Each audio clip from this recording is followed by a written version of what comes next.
Hello, everybody. Welcome back to Han Talks First, the Star Wars podcast, where we talk about everything going on in Star Wars, the latest and greatest. We got a great show for you today. It's episode 90 of Han Talks First. We are 10 episodes away from episode 100, a special episode that you're not going to want to miss. So if you're new here, be sure to follow or subscribe to the channel so you can stay updated and get all the Star Wars info you need when it comes out. There is one prerequisite for this show. If you are watching, you must be a lover of Star Wars. If you're not, it's okay. Maybe watching this show will introduce you to this new world, and maybe you'll find a love through Han Talks First. And if you do, that's really cool, and I really love that. But we welcome everybody here, and I'm so glad you're joining us today on Monday. Hope you had a great weekend, and that this is a great start off to your week. I want to remind everybody that there's this new series I'm doing on Han Talks First that is it's a documentary series where I cover the making of all the Star Wars movies. So far, there has been the making of A New Hope, the making of Empire Strikes Back, and this week on the podcast, this Wednesday, will be the making of Return of the Jedi. So we're starting with the original trilogy, then we're going to go to the prequels, and finally end off with the sequels. Now, with this certain series, with the covering the original trilogy, you can watch the videos on YouTube. The Empire Strikes Back one comes out tomorrow at 9 a.m., so come by, check that out. But on the podcast, they are all available right now. So go and check those out if you are interested. I put a lot of work into those videos, and I'm really happy with how they turned out. Next week, to finish our original trilogy series covering the making of, we are having a special guest who I'm not announcing at this time, but we are bringing in a professional Hollywood screenwriter to tell us a little bit more about the process of screenwriting and how things have changed and what the process is like. And we're getting that told to us from a screenwriter's point of view. So I'm really excited about that. I will be making the announcement really soon, but it's something to look forward to. Now, I said today's a special show today because I am actually joined by some guests. And before I get into that, I want to make sure everyone knows that we have shows every Monday and Wednesday here on the podcast. Monday is the live stream, which we do right here on the YouTube channel. If you're watching live, welcome. It's so nice to have you. This is a pre-recorded episode due to some scheduling conflicts. So if you're watching now, we're actually not live, but I will be in the chat board. So if you want to join in, go right ahead. I will be there and I can respond to you in the chat. So you're welcome to do that as well. And then every Friday at noon is the WandaVision after show here on Han Talks First. Me and my co-host, my lovely little girlfriend, talk about WandaVision and all the great things happening there. So now that we got that out of the way, I'm going to talk about our guests who are here today. So I am joined by First Galactic Podcast, and they are just two guys trying to make their way through the universe. I'm joined by Nate and Noah. Now, the First Galactic Podcast is a new Star Wars show. You can find them on Spotify, Apple, etc. I'll leave the links down in the description of this episode. Now, they've only done a few episodes, so they're new. And so I'm really excited that they're here today and we can chat Star Wars with them. So it's always fun to meet new podcasters and to hear new shows because there's always great things to talk about. They've shown much support from me and the Han Talks First channel, so I thought we would welcome them here today so that we can talk about Star Wars. And now here is Nate and Noah of the First Galactic Podcast. How's it going, guys? It's going great. That was a great intro. I loved everything that you guys were talking about and what you've got going on. I'm Nate, by the way. And I'm Noah. I appreciate the kind words in the intro. Yeah. Of course. And let's get to know you guys a little bit better for our listeners out there who may not have heard of First Galactic Podcast. What? So first, I want to know what made you guys want to start a podcast and where the name came from and why you chose the subject of Star Wars. What does Star Wars mean to you? Let's hear it. Yeah, I mean, we just talked to one of our friends the other day about this, and why we came up with the name, how we did it. It was a big process for us. We probably had 5, 6 iterations of the name and what we were going to do. We had one that we thought was fantastic, and then lo and behold, we found out it was already somebody else's podcast, and somehow we missed it the first time when we searched. But I think just a brief intro of us. I'm a real estate agent. I love Star Wars. I've always liked it. I've always watched in the background. Always thought it was amazing. My very first time ever really feeling like I was like a big Star Wars nerd was just watching Revenge of the Sith. Like, I think everybody, at least in the age range of 20 to 25, probably 26, 27, Revenge of the Sith was like the big thing for us as children. And it was a big part of my childhood. And I just remember watching that and be like, I'm blown away. This is the coolest thing in the world. And always having this fascination with Star Wars because of that.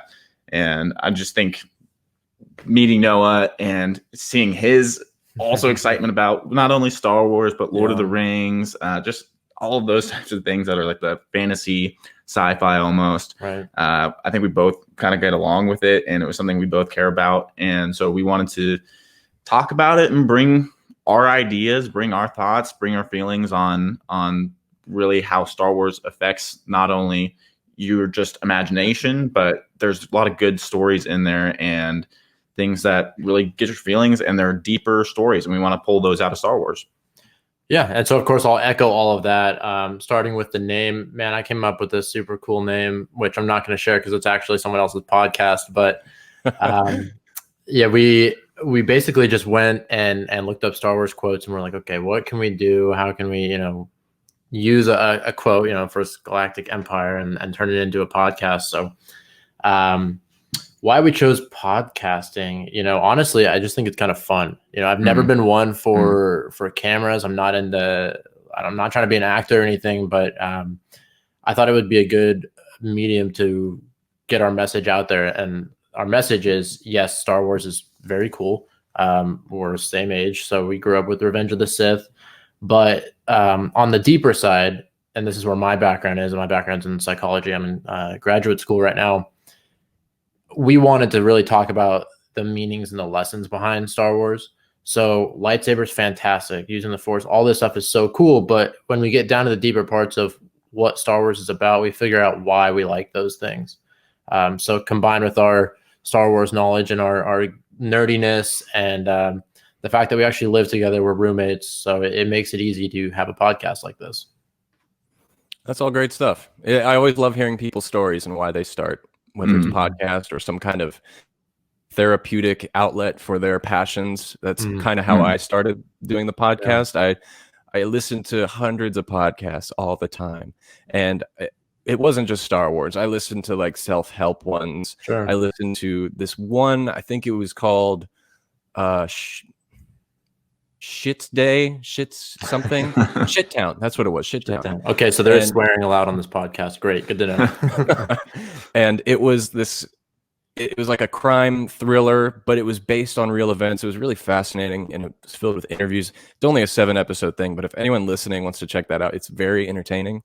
But yeah, I started this as kind of like a therapeutic way to like talk about Star Wars, because I actually don't have many friends who love talking Star Wars or even like Star Wars at all. Yeah. So this was kind of my way to build my own community and, talk to people that way. And it's working. I met you guys. I'm curious, how did you find Han Talks First?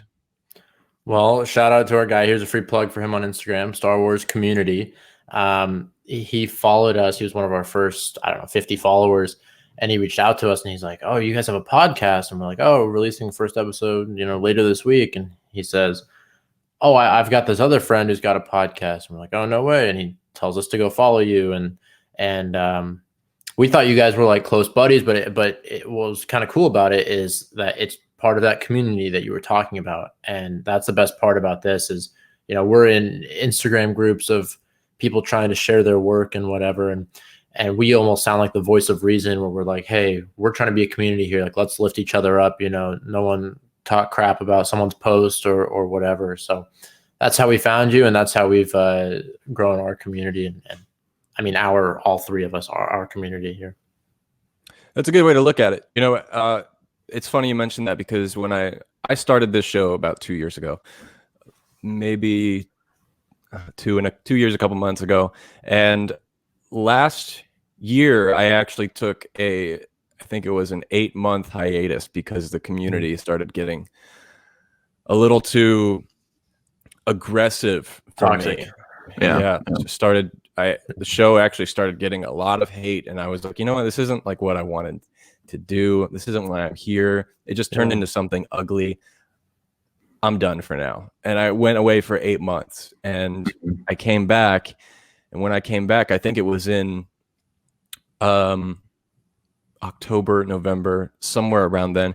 But when I came back, I had nothing but love and support from the people that have heard the show in the past. And so those negative people, those toxic people, it's temporary stuff. You know, it's the compassion and the encouragement to love from the Jedi that we strive, and that's what lasts for us. So it's good to see a refreshing of the community, and there's a lot of people in this one. And the ones you mentioned, Star Wars community, I think his name is Afraz. He's a great guy. Yeah, he's really great. He's an avid listener. I know he's listening now. So we all three of us thank you for listening, Afraz. Yeah, and thank you for bringing us together. Yeah, exactly. Before we move on to like some of the main topics today, I wanted to ask you guys, each of you individually. I ask all my guests when they come on the show. One of the themes of my podcast is to try and figure out what makes Star Wars iconic, timeless, you know. So in each of your own opinions, what is it about Star Wars that you think makes it iconic? And this can be anything. Okay. Do you want to go first? Want me to go first? I can go first. Yeah, I think it's along the same lines of what we were just talking about with the lessons and the values that it brings. I think those hold true for any human ever. And that's what we like about Star Wars, and that's what we want to talk to people about when it comes to Star Wars. So I really think it's the lessons of they're kind of reflected in our own society in a way, the good and the bad. You know, one time we talked about like anti-droid sentiment, and it's like, that's you know, something that's big in society, not of course droids, but races, religions, whatever. So people can really grasp onto that and be like, oh, I understand this because I see it in my own life. So I really think that's what makes Star Wars timeless. Yeah, I definitely agree with that, and I think I'm one of those people who watches a lot of behind the scenes stuff. I'm obsessed with that. That's why when you were originally at the beginning of the show, you're mentioning the making of Star Wars that you're doing. I absolutely love that stuff. And one of the things for me that I've seen is every time I'm watching is how many people actually care and are love and obsessed with making Star Wars. And I think that's part of the reason why so many people love it, is because when you're watching the movies, you can almost feel like how much detail and care and just everything that goes into each show and each movie. And when you watch behind the scenes stuff, one of my favorites is John Williams is the one who does the music, right? Mm-hmm. Yeah. And did you just ask that question? Yeah, okay. I just wanted to make sure it was John Williams. I didn't want to. I just sometimes it's okay. We all have brain farts sometimes. Yeah, sometimes I say the wrong name and I'm like, oh gosh. But he's in. I want to say it's The Rise of Skywalker, and they throw him in as just a random character, and you would never notice it if you're watching unless you really paid attention. And he's in there, and then they have in the background. In the junk shop, they have a lot of just stuff from movies that he's done the music for. And they took different props from those movies and just turned them to look kind of Star Wars-y. Mm-hmm. And they throw all that in, and the normal watcher is never going to notice that. But once it's been opened up to you, you're like, oh my gosh, just the amount of care and thought that goes into every single scene, every single episode to connect stories. I think that's really what makes Star Wars is it's all planned out and connected so perfectly, and it's just because people care, and I love that. And not to mention, that Nate really wants to be in Star Wars. I can't tell you how many times he said, "Why don't we just send some people some emails and just bombard them until they say yes?" Oh, I think all of us would love to be in The Star Wars. droid, Yeah. We'll play Yeah. a gonk Yeah. droid just to be I'll in play there. whatever. Yeah. Oh my gosh. Yeah. Yeah. Well, both are great examples. The best part about that question is, there's no real right answer. There's so many things that make Star Wars iconic, and like you said, Noah, about the lessons and the morality of it, and just how that kind of stuff is timeless, right? And that stuff's never going to go away. It's always about good and evil. And then, like you said, Nate, about the crafting of it, the heart and soul that's put into every little, whether it's a visual effect, whether it's a model, whether it's a character development. There's very high attention to detail in these movies, and it's quality over anything else. And we'll extend our thoughts on this a little later when we get into our main topic. But those are both great answers. With the mention of John Williams, this actually brings us into our first segment of the show. So let's jump into it, everybody. This is Star Wars Replay. Star Wars Replay! Star Wars Replay is where we replay major moments and events that happened this week in Star Wars history. And this week, back in 1932, John Williams, the composer for all the Skywalker Saga movies, was born. In 2005, Knights of the Old Republic 2: The Sith Lords was released on PC platforms. In 2009, the movie Fanboys opened in select theaters across the US. In 2015, Disney Marvel published the first issue of the Vader comic series. And finally, in 2013, Disney announced the development of 2 standalone Star Wars films known as the Star Wars Anthology series, of course being Rogue One and Solo. That's it for Star Wars Replay. Tune in next Monday to find out what major moments and events happened next week in Star Wars history.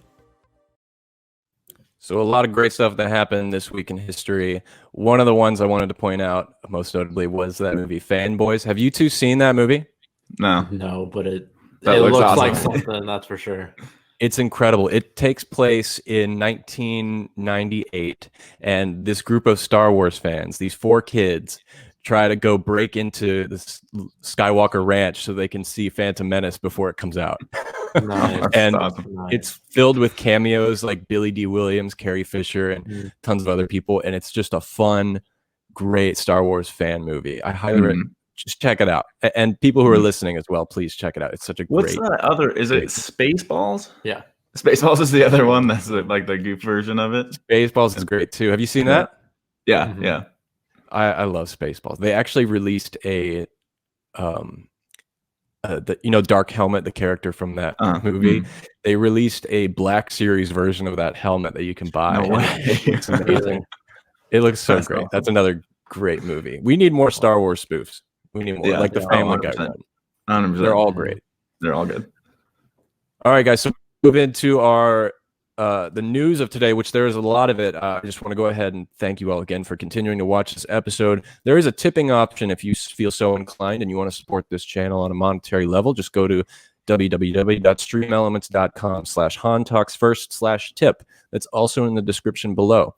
It's not expected, but if you send in your thoughts and questions, we will always give them a shout out here on the show, and we appreciate the support very much. If you are a member for a while, thank you so much for your support. If you want to support this channel even more so and become a member and join our team, you can go to our Patreon link, patreon.com/HanTalksFirst. That is also in the description of these episodes as well. Last bit of plugging here. Today's episode is sponsored by Audible. So if you are interested in getting a free Audible membership, at least for the first month, I will tell you a little bit later how you can make that happen. But the link is in the description, www.audibletrial.com/HanTalksFirst. Stick around. I'll tell you how you can get a free 30-day trial, and I highly recommend it.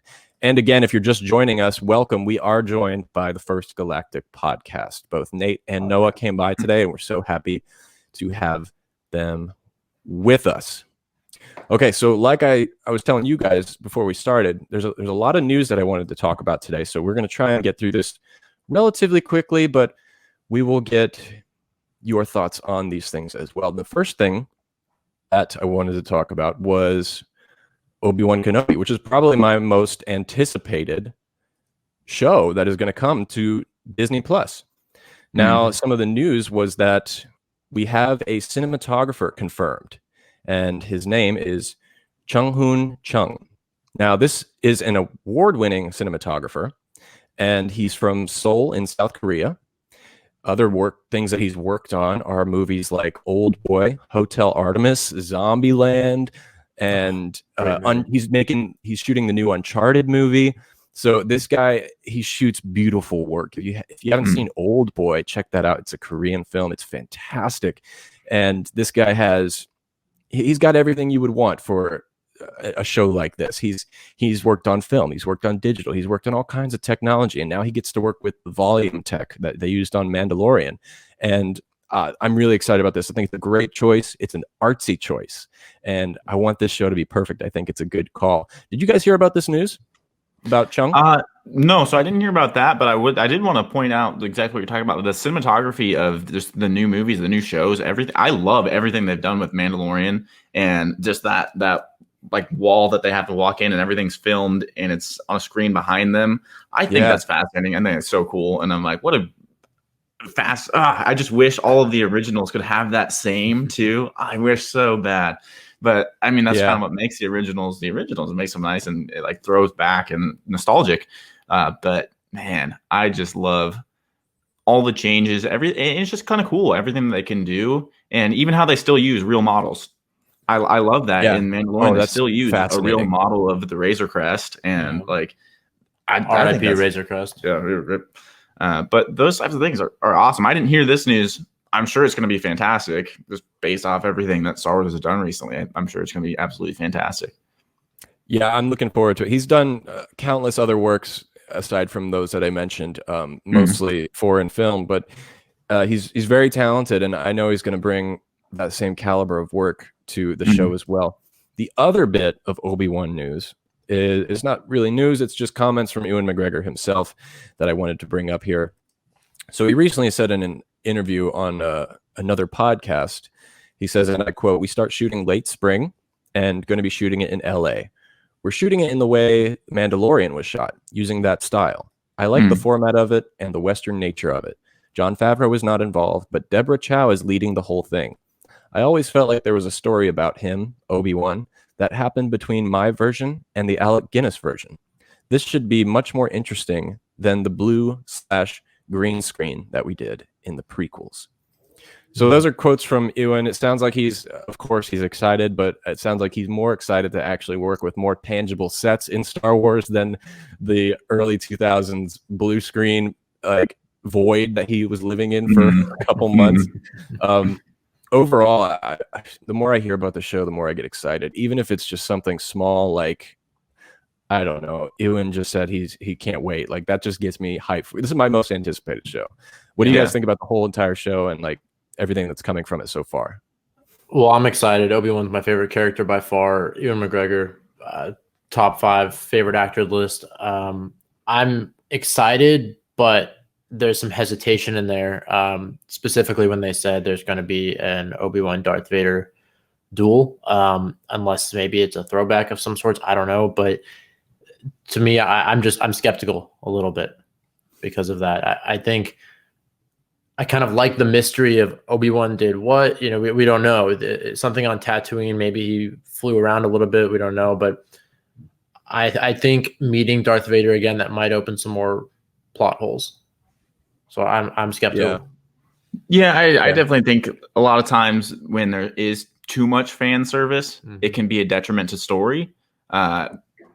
Obviously, they want to provide that because that's the reason we watch, is we want those connections and it's cool. Like, you see Luke Skywalker show up in Mandalorian, you're like, this is cool, this is awesome.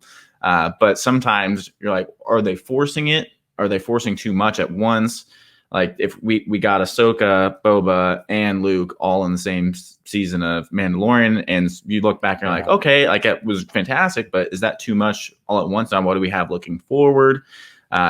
It's interesting. I'm sure those guys are master storytellers. They'll be able to figure out something and continue it on that keeps everyone's excitement. But I think that's kind of what you're feeling there. Yeah, I kind of just like the guesswork of we don't know what Obi-Wan did, and I want to almost keep it that way. I want to, of course, give some, and I want the show to happen, but I want some just doubt when I leave there. I don't want to know, I guess, is what I'm saying. Okay. I don't want to know everything that happened to him. So I'm hoping they leave a little bit of doubt. Yeah, I totally see where you're coming from. Before they even announced they were going to do it, I was never fond of the idea of an Obi-Wan spinoff, mainly because I kind of like you said, I don't want to know what happened between that time period, and I knew if they did it, they were going to bring in Vader because Disney's a business and they know that will bring in some cash. And my fear was they would ruin the consistency between Revenge of the Sith and A New Hope, because one of my favorite things to do with Star Wars is watch Revenge of the Sith and immediately watch A New Hope after it, because I love how perfectly they sync and transition into one another. I think George Lucas did a great job. That's definitely one of the highlights of his career, in my opinion, was that successful transfer from, Republic to Empire. And it doesn't feel forced, no pun intended, but it was done very well. And so I am still a little hesitant about the show, but knowing that they're taking their time with this, they've been developing it for 6 years. That shows me, okay, they care a little bit, right? And they've hired and fired, I think, 2 different writers already, and waited until they found the right director, Deborah Chow, to come in and like lead the entire thing. So it seems to me like they're putting a lot of care into this, and I think that's what it needs. And I think it's nice that they've also had a lot of this story told. Well, not a lot of the story, but some of the story told in Rebels. I mean, they had. I'm not going to spoil Rebels for anybody who hasn't watched it yet, but they do have a major storyline with Kenobi in there. And have you seen both Clone Wars and Rebels, all of it? Yes, I Rebels I prefer over Clone Wars. I love it. Yes, thank you so much for saying that. You too? Like Clone Wars. I'm like, okay, well, Clone Wars has maybe 3 great seasons, and Rebels is fantastic all the way through. What I don't like, of course, is what everyone says, is the animation's a little weird. But you get past that, I think, after 3 or 4 episodes, and you're like, oh, okay, this story's kind of cool. Yeah, I know their budget was split massively compared to Clone Wars, so they can't do quite as much. Behind the scenes guy, he knows this. Yeah, but I mean, it's still, there's all the work that they, all the lore, all the just back stuff. They throw so much into there, especially at that last season. You're like, dang, this is wild. But back on Kenobi. Sorry, we pulled you away from that real quick. No, you're okay. But yeah, I'm excited. As much as I have my little doubts in my mind, I'm still like, this is gonna be fantastic. Yeah, don't worry. The 12-year-old in me is so pumped to see this. Yeah. Right. So, don't get me wrong. It's top 3 on my list of new shows I want to see. Speaking of other new shows, we're also talking about Andor. There was some news. There was some directors were announced that were tapped to help helm the series. So we all know Tony Gilroy, who helped write and co-direct a few scenes from Rogue One, is the showrunner and main writer for the Andor series. And so the 3 directors that were recently tapped to come in and help direct a few episodes were Toby Haynes, Ben Karen, and Susanna White. Now, all 3 of them have worked in British television for many years, and some of the shows they've worked on are Sherlock, The Crown, and Jane Eyre. And I'll be honest with you, I was never really excited about this show. But the thing that makes me really excited is that Tony Gilroy is shepherding it, and I think he's a great storyteller. And when he describes this show, he talks about how it's a spy thriller with a bunch of twists and turns. So that excites me. Overall, I mean, what do you guys think about this show, Andor? And have you heard of any of these directors before? I think I've heard of. Did you say it was Susanna White? Right. I think I've heard of her before. I actually, in the last Monday reading that I did of the Star Wars book on our podcast, I was just talking about this, and I was talking about how I love the spy part of anything. I love James Bond. I love anything like that. I did think in episode 2 of Star Wars, I liked the beginning, the fact that they tried to almost be like it's a spy cop thing that they're figuring out.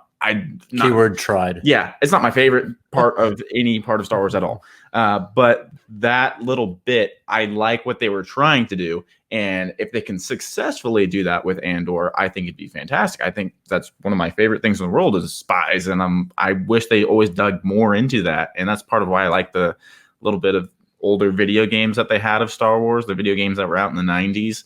You almost felt like you're like, oh, I'm a little spy, because you couldn't be this major character, but you could be almost figuring out some plot, some crazy thing going on. I enjoyed that. Yeah, I think that they can figure out the spy aspect of Star Wars away from, of course, the Skywalker saga. Go ahead, give it a shot. Only thing I have to say about it is I love Diego Luna as an actor, so I'm stoked to see him. Diego Luna's great, and I love that he has a very big friendship with Pedro Pascal. I love that. Just connecting friends in the Star Wars world. Okay, so another fun thing that happened recently was the announcement of the Star Wars Trading Post. Star Wars Trading Post is nothing new. It's been in the Disney Galaxy's Edge before, but we're going to talk about some of its new locations. So Walt Disney Imagineers have created and designed and inspired by a hidden jungle resistance base, and it even includes Rey's iconic speeder prominently displayed at the entrance. And the Star Wars Trading Post is now located at the west end of downtown Disney District. And here's another picture for you guys. This is the one with Rey's speeder out in front. So I was actually in downtown Disney about a month and a half ago. I did not see this when I was there. They had a smaller version set up as kind of like a temporary thing, but it's got a lot of great stuff in there. And one thing that's sad about this news is actually that, they tore down the rainforest cafes to make this. And that's iconic for people our age. Yeah. I just have, I don't know why, me and my girlfriend were talking over the summer last year, I think, and we were saying, when everything opens back up, one thing we want to do is go to Rainforest Cafe. No. Disney as a whole, but we were talking about Rainforest Cafe, and then this happened, and it's like, I'm happy they're making it, but on the other hand, I'm like, I'm probably never going to get to go to Rainforest again. So that's okay. Have you guys been to? Yeah, exactly. Have you guys been to the Trading Post in any of the Galaxy's Edges or at all? I wish. I have done my research, that's for sure. I have watched countless videos of people making lightsabers, and that is high on my list of just, I haven't been to Disneyland in a couple of years because we're in San Diego, you're in LA, so you're a bit closer than us. But just with the price of Disneyland, to be honest, and the price of making my own lightsaber at $200, I'm like, all right, this isn't just a cheap vacation, right? This is something I got to plan for. So, yeah, I will say, if and when you do go, my personal opinion, I think it's a better deal for your money to just buy a lightsaber rather than make it. It's sad to say, but the quality for the pre-made ones, 20 times better than the ones that you make. Yeah, but it's the same price. I guess I could show you mine. I bought an Ace Windu one. So that's the best scenario. Yeah. Tell me your thoughts on this Star Wars Trading Post while I go get this. Trading Post. All right. Well, I know absolutely zero about the Star Wars Trading Post. When was the last time I went to Disneyland? I probably went to Disneyland in like 2016, 17. It was right when they made what's that ride in the back? Do you know the ride that used to be like Thunder Mountain? No, not Thunder Mountain. Space Mountain? It still is, yeah. Yeah, Space Mountain. But then they changed it to Star Wars ride? Yeah, it was Hyperspace Mountain. Hyperspace Mountain. Yeah, that was the last time I went, was like right when they changed it to Hyperspace Mountain. We went on it like 15 times. And then I was like, all right, that was awesome. And then went to the the Buzz Lightyear ride where you like shoot everything. Yeah. I love that one. That one's fantastic. That's a good one too. Sorry, we got off a topic a bit, but the Trading Post. It's all fun. Cool. The Trading Post is, you can tell us a bit more about it, but it's where everything Star Wars is, right? All the memorabilia, collectibles, anything you could ever want Star Wars. Yeah, so, a lot of great a lot of great things you can buy. I took 3 things over here to show you guys, and since you like Rebels, you'll love this. Yes. So this is my Jedi holocron. Let's see if it could focus it here. That's awesome. Yeah. Does it open? So it does open. So if you twist the sides, I don't know if you can. It makes noise. Does it make a sound? No. And wow. you can also, just like in the show, you can insert your own kyber crystal, and I have Mace Windu's Oh my gosh. kyber crystal, and when you put it in, Mace Windu talks to you. How rad is that? That's actually insane. That's insane. Now I also, to counter it, have the Sith holocron, Of course. which also opens, and I have a bled crystal as well. Is it to Maul's? go in here. You know, I don't know. They didn't tell me. Okay. When Does I it put not it in, talk? Palpatine talks, but Count Dooku also talks, so I'm not sure whose it actually is. Okay. Now, the one downfall about buying holocrons and crystals is you don't get to pick what crystal you want unless you pay an extra $20. Nice. They kind of treat it like a Jedi experience where you like put your hand into a pit and whichever one you get is what you're meant to have, which is kind of cool. But I had to pay the extra to get Mace Windu because he is my favorite. Now look at this. That's the pre-made one? This is the pre-made one. Okay. It's a little dusty, but so if you did the make your own, it would be, this is really heavy. It would be a lighter, and it would also be made of plastic rather than like metal and, you know, other kind of stuff. But I mean, the experience is fun. It's really great if you do it. It's a good experience either way. So is Mace Windu, is that your favorite character then? Favorite Jedi? Or is it just you like the purple? Mace Windu is my favorite Jedi. He's not my favorite character in Star Wars, but as far as like picking a favorite Jedi, he's my favorite. Ever since I saw the prequels as a kid, those stuck out. His character stuck out to me the most. Yeah. And he was so cool. The point, right? Yeah. That's why he wanted the purple. Yeah. He was so cool. He was so cool. Okay, cool. Well, that's it for the Star Wars Trading Post. If you guys haven't been to Galaxy's Edge, I highly recommend it. Or just go check out some of the pictures. And if you're listening on the audio, if you go over to the YouTube, you can see some of the pictures on our screen here. Next, we're going to talk about Knights of the Old Republic. There's some more rumors coming out. I want to thank Max for following this channel and constantly talking about Knights of the Old Republic. I'm glad you are finding this show interesting, and I have some more news to share. So let me pull up a little picture here. Okay, according to Rest Era, excuse me, Aspire Media, the developers behind the re-released ports of Jedi Knight 2 and Jedi Knight Jedi Academy, are developing a rumored Star Wars KOTOR remake. Now, Aspire currently has several games under development, including one major ongoing game development project with an approximately budget of $70 million US, and that is expected to become an important for the entire group. These development projects will engage more than 200 lost my space here. Internal and external developers with the core team in Austin, Texas, and will contribute to the Embracer's release slate in the coming years. So that was a quote from one of the creators one of the employees at Aspire, one of the higher ups there. Now, Aspire Media is most known for porting popular games into platforms like Nintendo Switch, Android, PC, and other consoles. Now, if Knights of the Old Republic remake ends up studio's next project, then this would likely represent the studio's largest project they've had yet, with a budget of $70 million. Is also seemingly dispels the idea that this project is a simple port of an original Knights of the Old Republic to modern platforms. This is, of course, has been rumored for a while, but it seems now we've got a little bit more confirmation, like a little taste of it. Overall, this is kind of what we talked about last week on the show, how if they're going to do a new Knights of the Old Republic game, it would be most likely they would re-release 1 and 2 ports as a remastered edition, and companies like Aspire have done this in the past, and they get a lot of audience acclaim for that.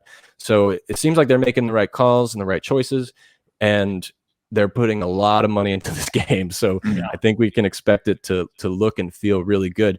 What do you guys think of the Knights of the Old Republic? Are you excited about the game, and what are your thoughts on it? Have you ever played? No, I've never played. So I've never played played either. 3 Star Wars games. My favorite one of all time was Dark Forces, and that's one of the good old ones from the 90s where you get the one that's flying around on the ship. That you No, talking no, about? I guess I played 4 Star Wars games. Okay, so it's you're running around, and it's that spy idea of you're just like this random character you've never been heard of, and then you're working your way through the Empire and taking people down to protect Jedi and learn all the secrets. So Reminds me of a Shadow of Mordor a little bit. yeah, it's a little bit like that, where you're just like this person who's just I in love there. Shadow of Mordor.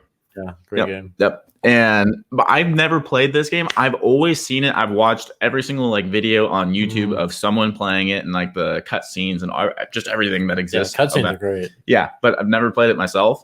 Always wanted to, and so with this one coming out, the likelihood that I spend a few bucks on it and buy it pretty high. Have you played it before? I have. Mhm. I got it right here. So even before the remastered one comes out, I highly recommend going and buying it, because at the time, again, we talked about this last week, everybody, but at the time, this game was revolutionary and it did things that hadn't been done before.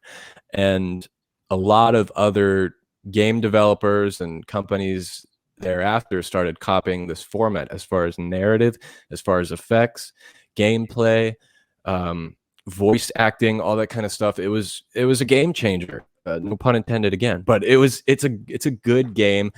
To be honest with you, I haven't played it in a really long time, so I don't remember much of it. But like you said, the cutscenes, they're great. I watch those occasionally, time to time, because they're so much fun. But overall, I'm so excited, because if they do this remaster, it's going to bring so many more new people to this. And I know when more people see it, they're going to love it. And then we possibly would get an adaptation for a live action version in some format, which I think would be incredible. Absolutely incredible. There's a bunch of Star Wars games coming out, aren't there? There'd be this, and they were talking about the open world game. They were talking about a Battlefront 3 possibility. I only care about Lego Star Wars. Yeah, Lego Star Wars: The Complete Saga is coming out. Oh, it comes out in May. It comes out around my birthday. I'm so pumped for that one. I saw a leak that it was March. I don't know. What, March? Are you serious? Yeah, so don't take my word for it. It was some like Russian company that leaked that apparently has leaked games in the past. So take that how you want to, but I heard March. Oh my gosh, that makes me even more excited. Yeah, I'm gonna write that down. Right? So I don't forget it. Yeah, I have to look it up. I don't remember what the website was, but I did read an article about it, so we'll see. March Lego game release. I hope I'm right, to be honest. Yeah, honestly, man, I need that stinking game. Especially with this knee not, I'm surgery gonna coming be- up. Yeah, you're gonna be. Okay, so let's jump on to the next bit of news here, because we're kind of backtracking in time and talking about The Mandalorian. But recently, The Mandalorian had a couple of award nominations. It's award season here in Hollywood and around the world. And Mandalorian has just been nominated earlier this week for the Golden Globes as a nominee for Best Drama, with support from SAG and WGA, both Screen Actors Guild and Writers Guild of America. They say on Twitter, congratulations to Rick Famuyiwa, Jon Favreau, Dave Filoni on their nomination for Best Drama Series by the Writers Guild of America. And here is the post about the Screen Actors Guild Award, also nominated for Best Stunt Ensemble in a Comedy or Drama. So this is great. Of course, we knew Mandalorian was going to get some kind of nomination, because it's such a great show, not just because of how popular it is, but because of like we were kind of talking about earlier, the craft and the love that's put into it. It's a great story, great stunts, great character, and technology advancements, and it's all kind of flawless. And that season finale, in my opinion, was perfect Star Wars, and it was so fantastic. I'll get you guys' thoughts real quick, but also Ludwig van Gorsen was nominated for his score of The Mandalorian. For those of you watching YouTube, this is Ludwig. He is actually a hero of mine. I am I a love the musician outfit. by day and a podcaster by night. So Ludwig is, I'm a big fan of his work, but the Society of Composers and Lyricists nominated him for Outstanding Original Score for a television production. He recently previously was awarded for his work on season 1 of The Mandalorian with an Emmy for Outstanding Music Composition for a series. He also had an Oscar a while ago for Black Panther. That means that he is one away from getting an EGOT, the hardest achievement ever in award ceremony. So he has an Emmy, a Grammy, and an Oscar. If he gets a Tony, he's going to be one of the fewest people in the world to ever have this honor of getting an EGOT. And here is the Twitter post from The Mandalorian. Congrats to Ludwig for receiving a nomination for Outstanding Original Score for a television production at the Society of Composers and Lyricists. So overall, what do you guys think about this? How pumped are you? And let me hear your thoughts. The first thing I saw when it said Writers Guild of America, I just thought of, oh, they're part of the guild. So I think it's oh, there goes my headphone. So I think that's perfect for The Mandalorian. Best drama. I'm not surprised. We talked about this earlier that season 2 just kind of blew everything, like blew season 1 away. It had so much. It had Luke, it had Ahsoka, it had Boba. We actually talked about this on our most recent podcast called Daddy Issues, where this is the first time in Star Wars that there isn't a daddy issue, right? Mando is the dad to Baby Yoda, Grogu, and it's the opposite of a daddy issue. It's a wholesome, loving relationship. So I think they were able to pull the best parts out of that. So congratulations on the nomination. Hope they win. Yeah. And on the music end, I'm not a musician per se, but I have played piano and guitar for forever. And I just think about it, how difficult it would be, because you're into the shoes of Star Wars. And so you want it to sound Star Wars. You want it to pull some of the same themes, but you don't want to feel like you're copying, Like that would be such a hard middle ground to be like, okay, I'm trying to come up with something new, but also touch back and pull from the old stories. If they're talking about certain things, I'm going to pull Leia's song. I'm going to pull all these other themes and bring them into this new piece. And that would be such a challenge and so difficult to try to not steal from the old or just say, no, I'm not doing anything from the old. And trying to figure out that middle ground has got to be so tough. And I'm sure that's an insane amount of work that goes into every single, any part that they're doing sound wise, whether it's the Foley team or what it is. You're absolutely right. And I'll be honest with you, this is just my personal opinion. As big of a fan as I am of Ludwig van Goortzen, I was actually not a fan of him at the beginning of season 1. I thought his music was, it lacked a groundness to it. It sounded like it didn't know what it was going to do. It sounded very experimental. Mm-hmm. But towards the end of season 1, you can really feel how he was figuring out the sound as he went along. And then season 2 came out and he nailed it. And it was, every part was fantastic. There were a few things, such as transitional things in the music I wasn't a fan of, but he's a growing musician. He's a young, relatively newcomer in the composing scoring world. He's very creative. He's very talented. Don't get me wrong.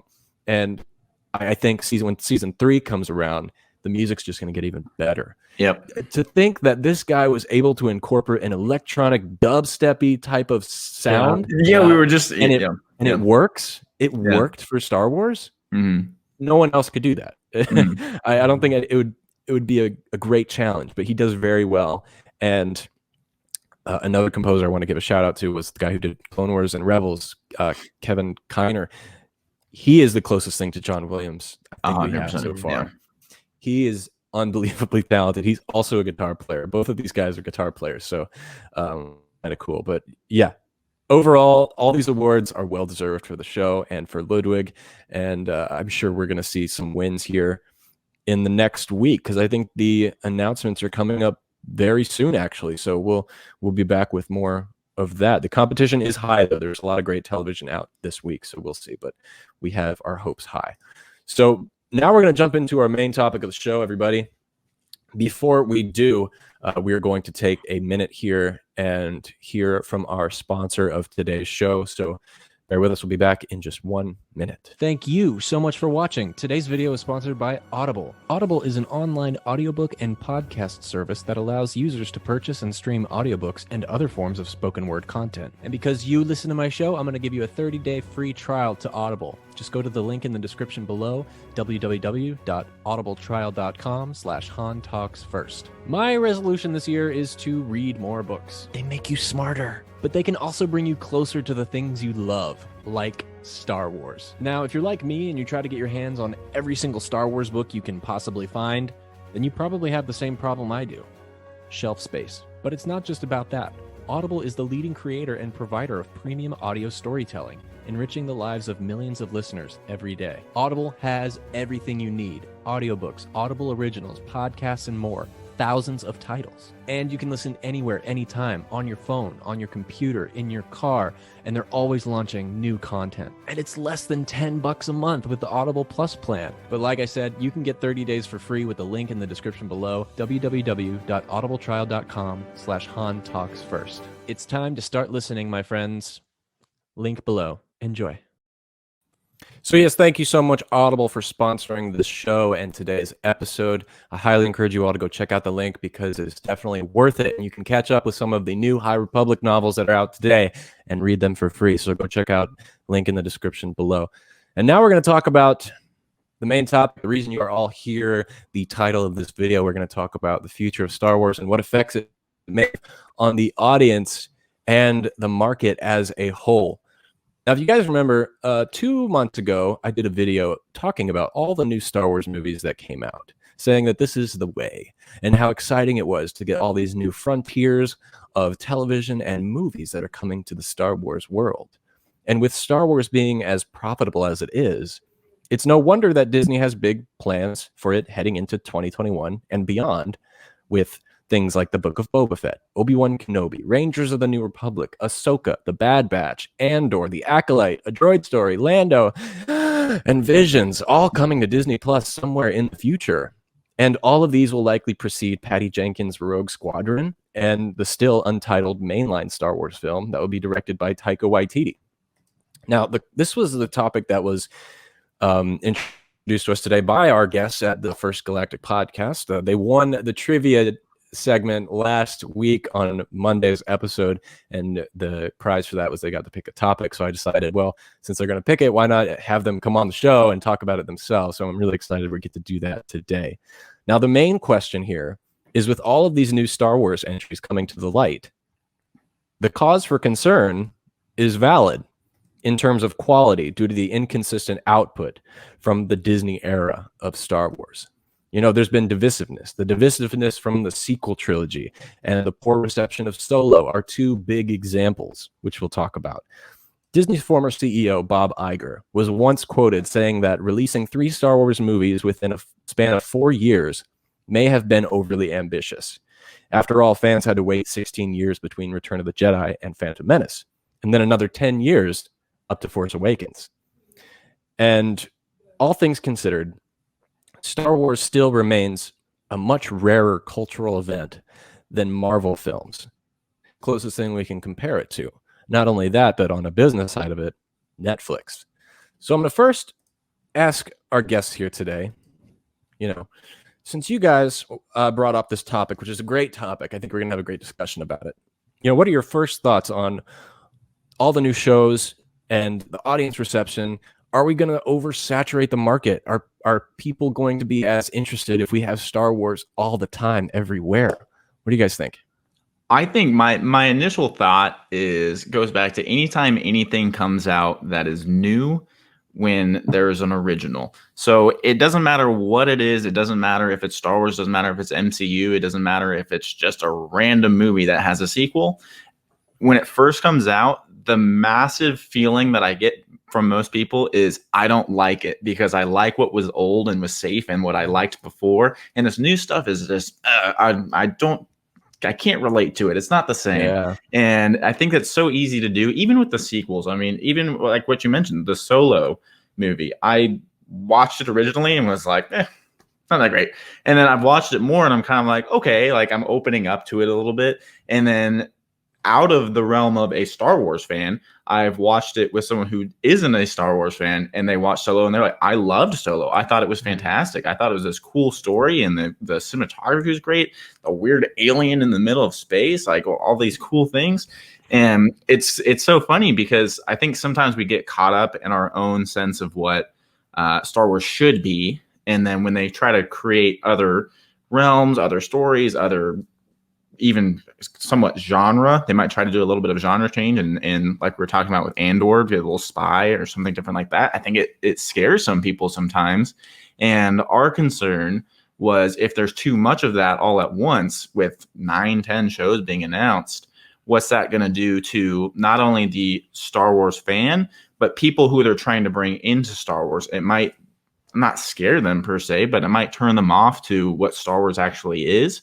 And they might think, oh, Star Wars is this one thing only because they saw one show. And so they don't really get the whole story or the whole feel of Star Wars, which isn't necessarily bad, but we're just trying to figure out kind of like, what does that look like for the future of Star Wars fans and the fandom as a whole and the community as a whole? I think the biggest word that comes to my mind with all 10 of these shows coming out is confusion. Along the lines of what Nate said, if you show someone the droid story, that's what it's called, right? Yeah. If you show someone a droid story as their first Star Wars experience, granted it's not out yet, so I don't know what it's going to be, but I think that's going to be the biggest flop of the bunch. The droid episodes of both Clone Wars and Rebels I thought were kind of boring, to say the least. So if you show someone that over, an original or something in the Skywalker saga, which is Star Wars, and I use quotes because what really is Star Wars, it's whatever you make it. It's all of these shows apparently, but I really think people are going to be turned off by it and confused by it, and just overall have like a bad taste of Star Wars and be like, oh, I don't understand why people like this so much, and then you're gonna have to force them to sit through 10 more films, and 5 different series, and they're gonna hate it. Yeah. I actually had an interesting question for you as he's talking about this is like, what are your thoughts on branching out of the Skywalker story? Because one of the things that was a concern in Mandalorian a lot of people had was now Luke Skywalker's in the Mandalorian, so the Mandalorian's no longer its own story. No matter what happens, it's now attached to the main series because now we have a Skywalker in there. So the Skywalker saga is wrapping its arm around something else, which is not necessarily bad. But I think they have to do that. Yeah, I'm just like, what are your thoughts there? As far as going away from that, or just the general thoughts about incorporating? Yeah, I think with all of these new stories, like, do you think all of them have to be attached to the Skywalker saga, or do you think they can stand alone and be successful as their own story, but in Star Wars? I definitely think they can be successful by themselves. I think one of the, it's been a constant complaint ever since the early 2000s that, for the casual, for people like us who live and breathe Star Wars, but for the casual fan, you hear all the time, oh, why are they only talking about the Skywalkers? Is there no one else in the galaxy? I hear that all the time from people that aren't as big of fans as people like us are. And that's an understandable critique on their part because, for us, we're invested into that story and we want to know every little detail about that. But go back to the original Star Wars back in 1977, before that was the only Star Wars at the time. And it's hard to believe like now, but I couldn't imagine living in that time period. But at that time, all the fans of that movie had context and inner story each person in the cantina was like, and they would release magazines discussing a random alien in the far back left corner of the cantina. And Star Wars fans everywhere lived and breathed that. And they would buy the comics and they would read the books and all this other extended knowledge. And for the longest time in the late 80s, early 90s, the Legends books and novels were primarily focused on things outside of the Skywalker saga. So it's possible, and those books sold like crazy. They were very popular. I just want my listeners to know I'm not old. I was not around during this time. I just hear, like, my uncles and people who are older about stories, and through some of the research I've done, those books were extremely popular. So it's possible. I think them introducing Luke in The Mandalorian was not necessary. I loved it, but like you said, that was a great way to point out that, it's no longer about the Mandalorian anymore. Bringing in all these legacy characters. I mean, if you consider Ahsoka a legacy character, I get it. It's to set up her own show, but all these legacy people they're bringing in are eventually getting their own show. So it leads the audience to believe, are we going to get another movie about Luke? Is he going to be in season 3? All this kind of stuff. If you stop feeding us the Luke Skywalker food and the Skywalker, taste for our taste buds, then we're not going to crave it. If you give us great new original stuff, then we're going to want it. So I think it's about execution, really. Yeah. I think that's the biggest thing.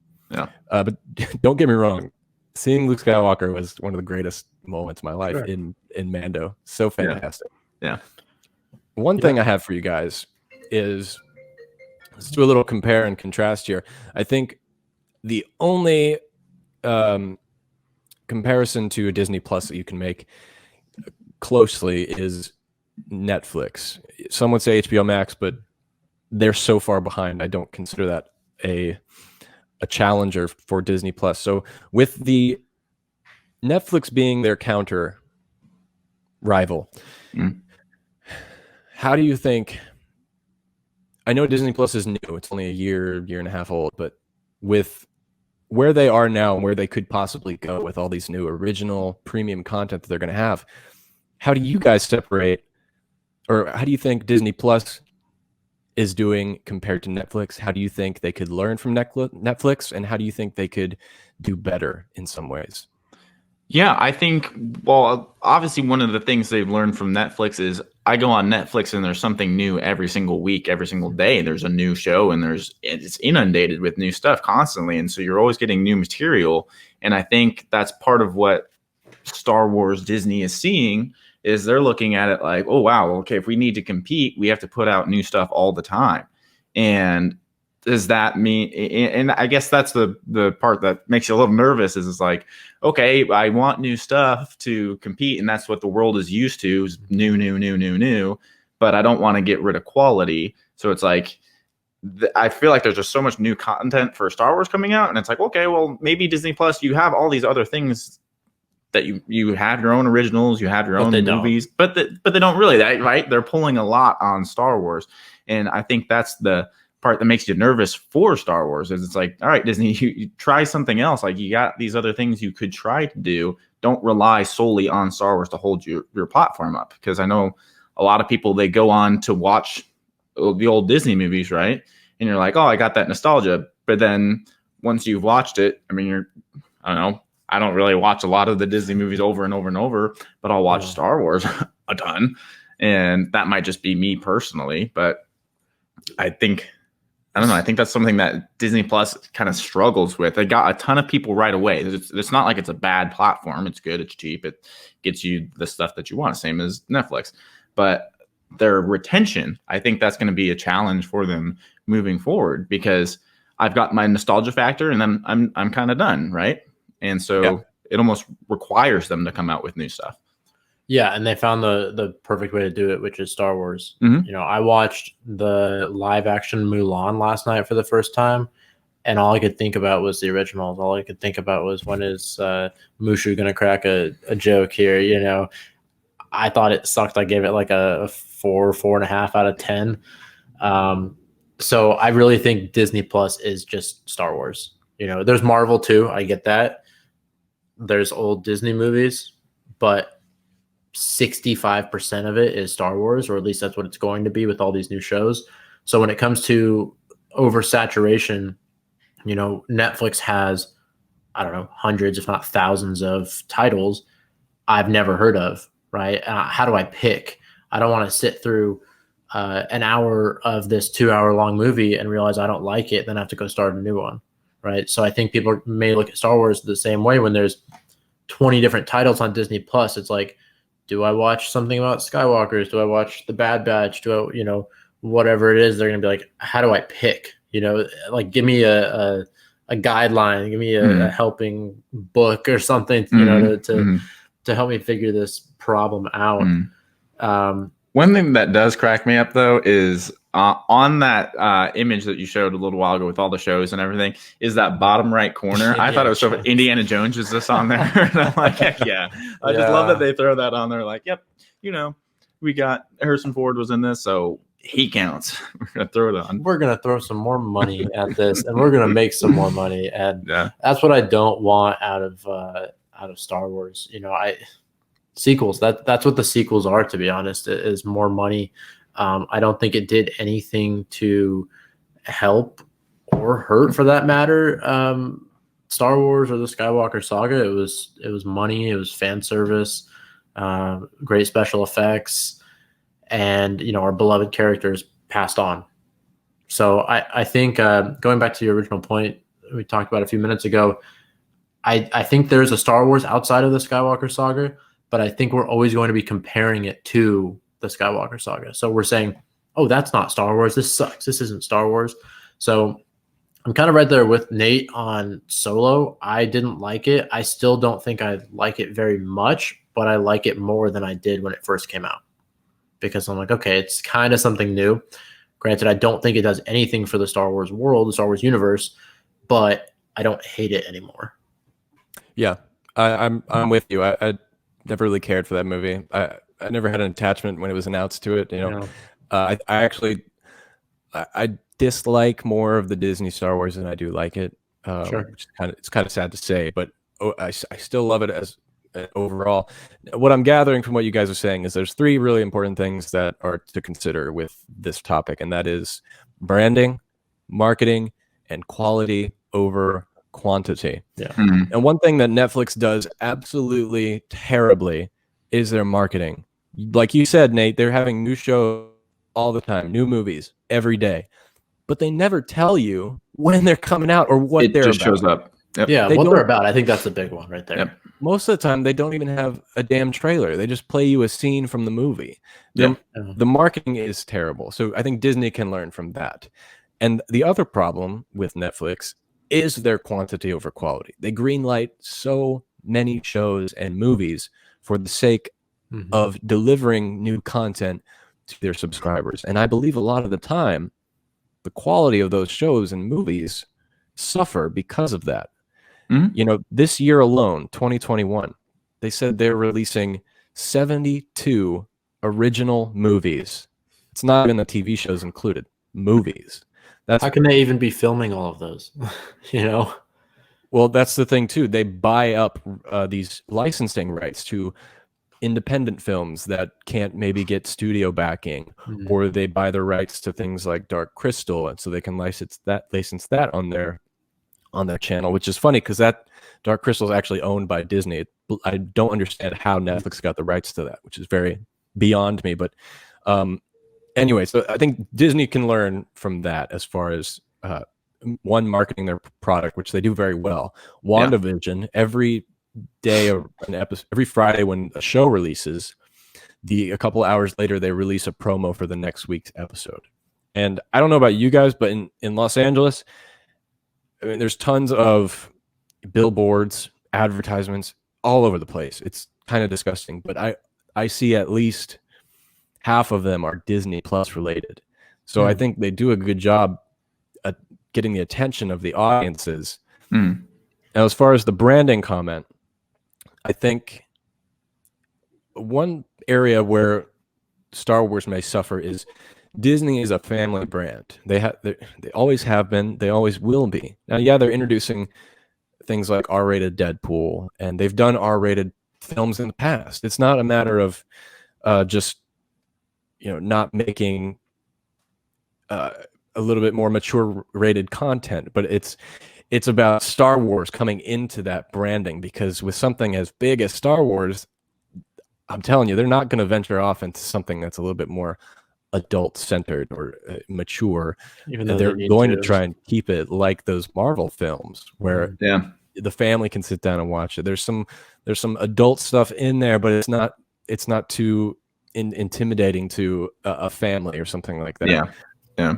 I don't believe Star Wars needs to have an R-rated movie for the intention of being R-rated, but I think it's going to limit some creative ideas, knowing that, hey, I can't have a decapitation scene, or I'm just spitballing. Like if the decapitation was really important to like some plot element, or I don't know, but it's going to hold back some conceptual ideas of what could Star Wars be. Yeah. And instead, they're in this little bubble, and they have to fit. And so that's another important thing I think we could see forward as well. Yeah, and I definitely agree on that point. Like if you look at what I think automatic is Boba Fett taking out all of those stormtroopers. The filming that they did, you see the stormtroopers' armor explode. Like it's all stuff that you wouldn't have seen before. You'd usually just see, oh, they got hit and they fell down, or a laser hit them and they fell down. And kind of you see them testing the waters a little bit of like, okay, how intense can we make this fight scene? Like, are we allowed to do this? Can we show blood? Can we show the cuts? Like, can we show this stuff? And I can definitely see that they're trying to test those waters. And I'm curious about the new shows. Like, are some of them going to be a little bit darker? Are they going to have where the hero doesn't necessarily win all the time? Is it going to be, I don't know. I like that. I'd almost like to see just a full Sith one where it's from the Sith point of view. And I think that would be fantastic. But again, that would probably be a lot darker. Like if we saw something on like Malachor and that whole battle that's on Malachor, that we see that whatever temple that's there that is a weapon, like that would be intense. And that it would be really cool to see a dark version of that. And it might be scary for kids, right? But if Disney took that leap, it would be interesting. And then that opens them up to a whole new realm. So I don't know what we'd see. It's definitely, that's an interesting point that you brought up.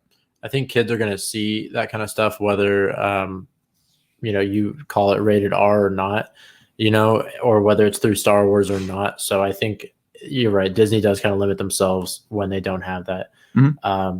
Thinking when you said decapitation, my mind went to Count Dooku, right? So he was decapitated and that served a purpose. So when it serves a purpose, I think it's fine, right? There wasn't a lot of attention called to the actual decapitation because, it was like, okay, it's done. Now let's move on to what this actually means for Star Wars.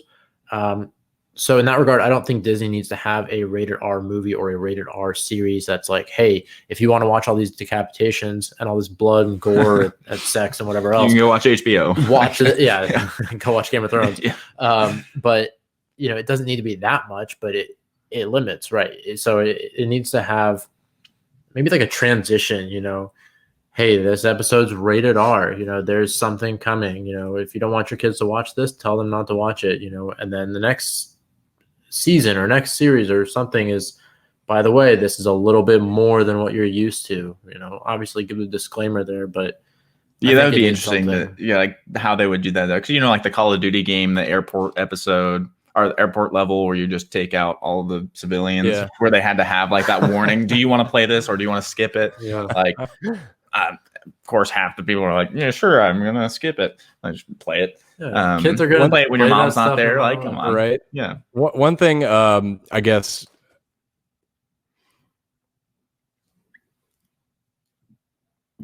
Oh, I think we lost you. Are we good? Are we back? We're back. We hear you. Are you guys back? Yeah. Are you good? Okay, cool. One of the things you could argue is George Lucas always said that Star Wars was intended for children, and whether he was saying that as an excuse for some of the mistakes he made.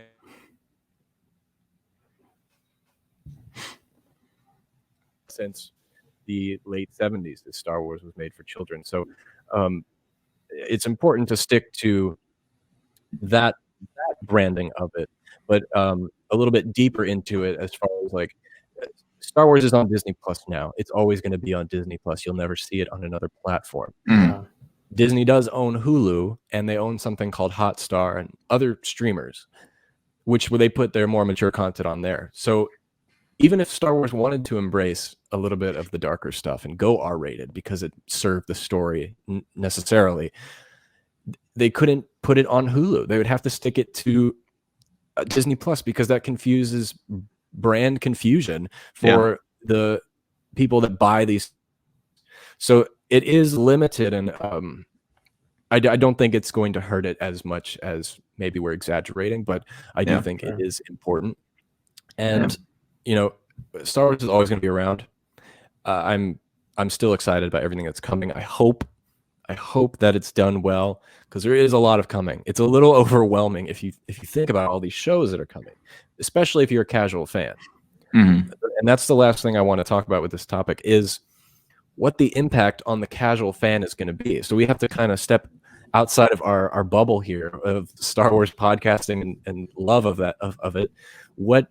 How does this affect the casual fan? I mean, this is one thing you guys brought up a couple times, actually, is, we know every single date and time that an episode of Mando is coming out, and we know people that are in it and all this kind of stuff. And how does this affect the casual fan viewer of things on Disney Plus like that, or that are really the majority of the viewership for these shows? And I had an example. It'll come to me later, but let me hear your guys' thoughts on it. Yeah, I think I don't know. It's difficult to say too, because I want to sit there and say the casual fan's gonna be inundated and be like, I don't like this, it's too much. But then at the same time, they might enjoy they don't have to watch all of one show, or they can watch one season and then binge another one and pick and choose.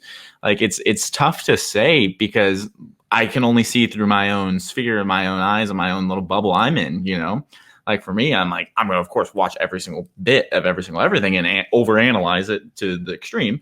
But the casual fan might just be sitting there like, well, I just want 3 more movies. Like, that's all I care about. I just want to go to the movie theater 3 times and be done. And so I don't know. I don't really know how it affects. On that note, it's real tough quick, to say. before I get to you, it reminded me of what I was going to say. For the casual fan, when the anthology movies were coming out, they thought those were the direct sequels to Force Awakens, or they thought Solo was a direct sequel to Last Jedi. So that's where the confusion comes into play. And, Mandalorian season 3 is going to be delayed due to COVID. They haven't really announced that. And how do the casual viewers separate that from the Book of Boba Fett, and they'll think that's season 3 and then kind of forget about Mandalorian. So in a way, it also impacts the viewership ratings of the show as well. I didn't mean to interrupt you guys, but I just wanted to throw that out before I forgot again. No, I mean, that's fine, because it's that same idea impacts the movies, right? If I have 10 shows, well, maybe I don't need to go see the movie because I'm still trying to catch up on my shows. I don't want to watch that or if I didn't see something in the show, now I have to go watch the show to understand the next movie, because the next movie might have pulling all this new stuff because they were trying to keep the story intact, right? And they've thrown in all this new information in these new shows, and then they're like, well, we've got to throw some of this into the movie somehow to explain stuff happening in the show, or connect these pieces. And it's like, well, what are they going to do there? Or are these new movies going to be just completely out of left field, something different? No idea.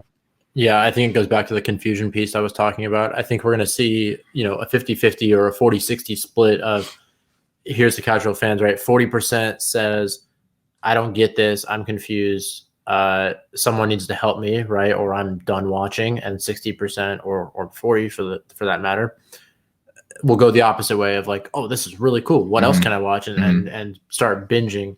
What it makes me think of is, I'm not in love with Marvel stuff, and I'm sorry to say that for everybody else who is, because I know everybody is. Basically everybody who watches Star Wars is in love with Marvel. So for me, I get that confusion, and I kind of stopped watching Marvel stuff. I saw maybe the first, and I say first, it's not really the first ones made, but I saw probably 6 or 7 Marvel movies, growing up, teenage years, whatever. And then I stopped because I was like, well, I'm not super interested in this. I missed one, and then all of a sudden another one came out, and I was like, well, now I'm 2 behind, and then now I'm 5 or 6 behind. So I'm like, okay, I kind of stopped here. He made me watch a couple, so I'm like, I'm catching back up, but without the influence of someone else, I'm lost. Yeah, it's overwhelming. And I know you don't watch it, but maybe you do, Nate, the WandaVision. Are you watching that? No, so I haven't started watching it. I actually do want to watch it. I saw a bunch of stuff that came out, and then one comparison without having watched it, that whatever the lead actress, her name is, she had tweeted something about their thing that was going to happen. I did hear about it, got spoiled. Was going to be just as big as Luke Skywalker. I don't think.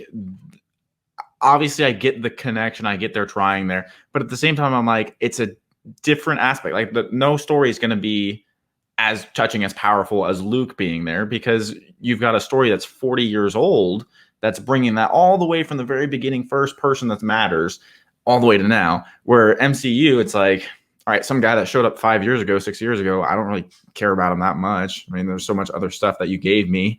One character is not that important. And even if they are, it's not the same impact. It's not a generational impact. It's just me, my service of the last 10 years of my life impact, you know? That also brings me back to the point of we're always comparing to the Skywalker saga, right? Even a completely different series is saying this is going to be like Luke, right? Yeah. So everybody knows Star Wars as Luke Skywalker, right? And the Skywalker saga. So I think there you go. There's an example of how the average Star Wars fan is going to be hurt by this, because they're going to say, well, this isn't the Skywalker saga. What is this droid story? Who's this Andor person? You know? Yep. They're like, I want Luke. I want Han. I want Leia. I want whatever. Yeah. But I mean, back to your point, when you were mentioning in the beginning, I'm probably going to watch your, you said Fridays you come out with your podcast about WandaVision? Yep, Friday at noon. Yeah, I was going to say I'll probably watch that too, because I wanted to watch it on the side and catch up to it. So that'd be awesome. The only way Marvel could have a Luke Skywalker level cameo is if freaking Luke Skywalker entered the Marvel universe. I'm sorry, I didn't agree with that statement, but I mean, I could be wrong. Maybe there's something else coming. I'm not going to ruin it for anyone who hasn't seen it. If Stan Lee comes back to life and shows up, that would be like, okay, there you go. But the thing with WandaVision is when WandaVision first started, I'm not going to spoil anything. I thought this was going to be basically a sub level of the MCU that anyone could join in and watch it without having to see everything else. Once it gets to episode 4 and 5, you have to watch the other movies to know what's going on. Yeah. And I think that was kind of a little bit of a mistake. You have to have, yes, you should have a thread that connects them all in some way for the people who are looking for Easter eggs, or like as kind of a reward for watching Endgame. Like, oh yeah, I remember that. But it's not necessary to the story. But WandaVision it's necessary to watch all the other things. And with all these new TV shows that we're going to get, this is going to be predominantly the Star Wars we're going to have for the next couple of years until movies come back out. I believe Star Wars belongs in the theaters, not as a TV show. I still love the shows, but I think it should be predominantly movie based. And my fear is, are we going to have to watch all these shows to understand little things here and there to watch the upcoming movies? Because that's going to hurt the movies market. And I don't want it to turn into Marvel where you have to watch everything. Yeah. And it's not a reward system. It's more of a chore, Yeah. It's punishment. Yeah. It's loot boxes, but for TV shows. Yeah. It's what is it called? EA add-ons. Oh gosh, yeah. Well, I mean, that's all I have for this topic. Do you guys have any last minute thoughts on that? No, I think that was good. I think honestly, this was a fantastic podcast. I'm very excited that you brought us on. Your production level is leaps and bounds beyond. Yeah, we have so many questions for you. Yeah, so much to learn, and especially being new. I appreciate all of your fans and your audience for listening to us. I mean, we're just two random guys, but do appreciate it. And if you are interested, always look us up, First Galactic Podcast. We talk to Han all the time. Han talks first. We're always sending DMs back and forth behind the scenes, trying to figure out what we can do to help and just be part of the community. We're going to try to help plug the crap out of this podcast, of course. So thank you for having us, and we appreciate all the difficult and easy questions. Yeah. Oh, I'm so glad you guys came on. Where can people find your social media and your podcast, etc.? Go ahead and plug. Yeah, so we are the First Galactic Podcast on Instagram, on YouTube, on Spotify, Apple Music, anywhere you can listen to podcasts, you can find us. Twitter, First Galactic Pod, TikTok, First Galactic Instagram, Podcast. I mean, we're anything that you can think of, we're there. Yeah. And then we've got a website coming soon where we'll have it all in one place, in one little home. A website? I don't even have a website. Well, look at that. I'm gonna have to help you out with that. Yeah. Well, Get cool. No, design. you guys are great.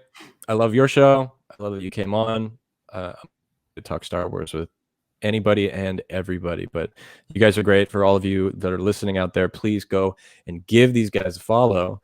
You don't have a YouTube, do you? Yeah, we do. We just started. We're starting. We're in baby stages of production. It's a lot of work. It's a lot of work to have so many platforms. So we're figuring it out. Yeah. So all we've really done, we did our Lego review, and then we have one of our readings up. But Lego review kind of popped off because we made it into a giveaway. So for those of you that are listening to this, you just missed a giveaway. So stay tuned for the next one, probably in a month or so. Everyone go check them out. Check out the podcast, show them your support, and make sure you tell them who sent you, because we're all in this together. We're going to build a community, and we will definitely have you guys back on sometime in the future. If you ever want me to stop by on your show, please let me know. I'd be happy to. Yeah, that would be awesome. We just need to figure out this production you've got going. This is fantastic. Everything that comes across the screen, I look at it, I'm like, wow, it's so cool. He's sitting here like, how do you do that? How do you do that? Yeah. Cool. Well, everyone, thank you so much for listening today. We really appreciate you taking the time to come on to Han Talks First and hear about the latest and greatest in Star Wars. Again, episodes every Monday and Wednesday, live stream every Monday at noon. And on Friday, we talk about the Marvel Cinematic Universe. And join us this Friday at 12 p.m. talking about WandaVision. And up here at the top right, you'll see a little logo for it. That's our me and my girlfriend's logo for WandaVision. Come check that out. We're doing episode 7 of WandaVision, spoiler review. So, watch it before you watch the show. And finally, this Wednesday, we're coming out with the new making of the Return of the Jedi episode. It'll be on the podcast this Wednesday. Tomorrow on the YouTube channel is the making of The Empire Strikes Back Part 1. It's a fascinating story about how the script was written and how different it actually was a long time ago, back when it was first started. But again, we were joined today by the First Galactic Podcast. Thank you guys so much for being here. Thanks for having us. Always a pleasure. Again, go check them out, and I'll leave the links in the description below so you can see where to find them. And that is it for today. It was a great episode. And now, somehow, some way, somewhere, my friends, may the Force be with you. So who talks first? You talk first? I talk first.